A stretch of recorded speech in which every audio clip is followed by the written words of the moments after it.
Hello, Mark. My name is Vivian, and I'm number 24. I'm a freshman.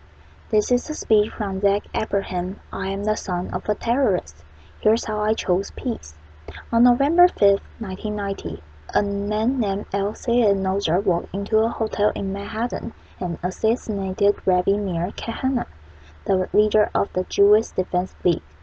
Nozer was initially found not guilty of the murder, but while serving time on lesser charges, he and other men began planning attacks on a dozen New York City landmarks, including tunnels, synagogues, and the United Nations headquarters. Thankfully, those plans were foiled by an FBI informant. Sadly, the 1993 bombing of the World Trade Center was not. Nozer would eventually be convicted for his involvement in the plot. L. Sayed Nozer is my father. I was born in Pittsburgh, Pennsylvania in 1983 to him, an Egyptian engineer and a loving American mother and grade school teacher, who together tried their best to create a happy childhood for me. It wasn't until I was 7 years old that our family dynamic started to change. My father exposed me to a side of Islam that few people, including the majority of Muslims, get to see. It's been my experience that when people take the time to interact with one another, it doesn't take long to realize that for the most part, we all want the same things out of life.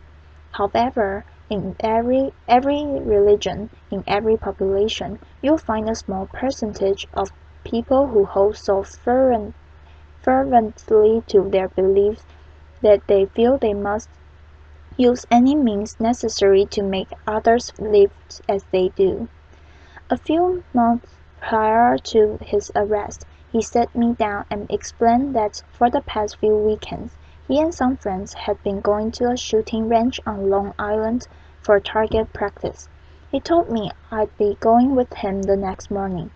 We arrived at Culverton shooting range, which unbeknownst to our group was being watched by the FBI.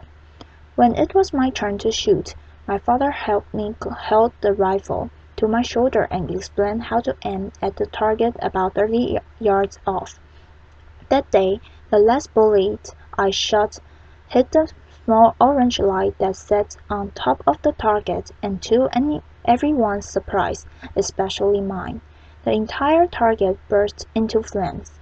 My uncle turned to the other man, and in Arabic said, "Ibnable," like father, like son. They all seemed to get a really big laugh out of that comment, but it wasn't until a few years later that I fully understood what they thought was so funny. They thought they saw in me the same destruction my father was capable of.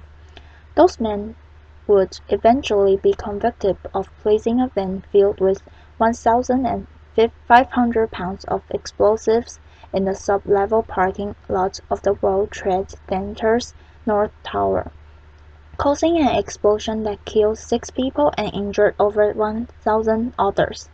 These were the men I looked up to. These were the men I called Amo, which means uncle. By the time I turned 19, I had already moved 20 times in my life, and that instability during my childhood didn't really provide an opportunity to make many friends. Each time I would begin to feel comfortable around someone, it was time to pack up and move to the next town. Being the perpetual new face in class, I was frequently the target of bullies. I kept my identity a secret from my classmates to avoid being targeted, but as it turns out, being the quiet, chubby new kid in class was more than enough ammunition. So for the most part, I spent my time at home reading books and watching TV or playing video games. For those reasons, my social skills were lacking, to say the least, and growing up in a bigoted household, I wasn't prepared for the real world. I'd been raised to judge people based on arbitrary measurements, like a person's race or religion. So what opened my eyes?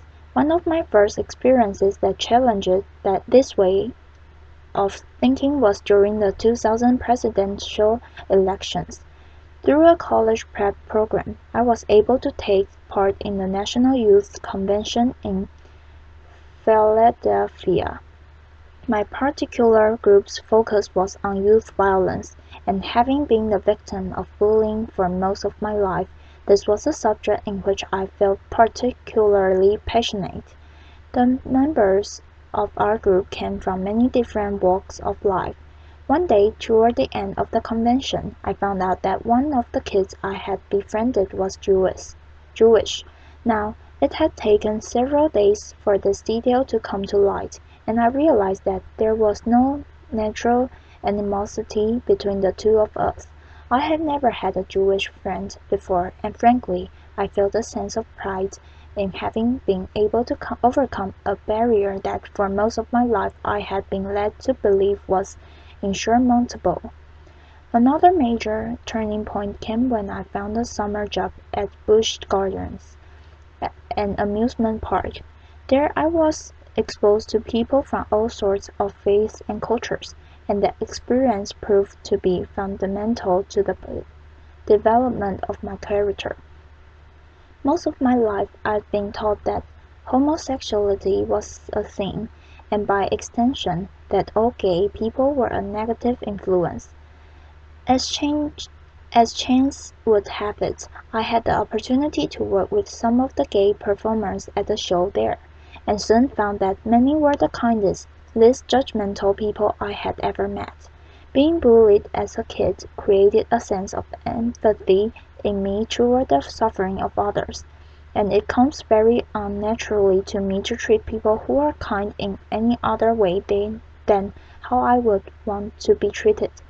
Because of that feeling, I was able to contrast the stereotypes I'd been taught as a child with real-life experience and interaction. I don't know what it's like to be gay, but I'm well acquainted with being judged for something that's beyond my control. Then there was The Daily Show. On a nightly basis, Jon Stewart forced me to be intellectually honest with myself about my own bigotry and helped me to realize that a person's race, religion, or sexual orientation had nothing to do with the quality of one's character. He was in many ways a father figure to me when I was in desperate need of one. Inspiration can often come from an unexpected place, and the fact that a Jewish comedian had done more to positively influence my worldview than my own extremist father is not lost on me.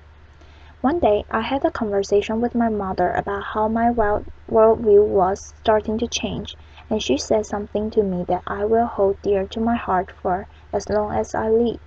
She looked at me with the weary eyes of someone who had experienced enough dogmatism to last a lifetime, and said, I'm tired of hating people.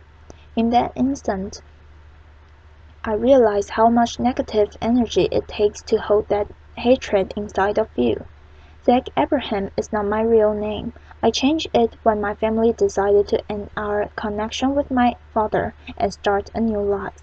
So why would I out myself and potentially put myself in danger? Well, that's simple.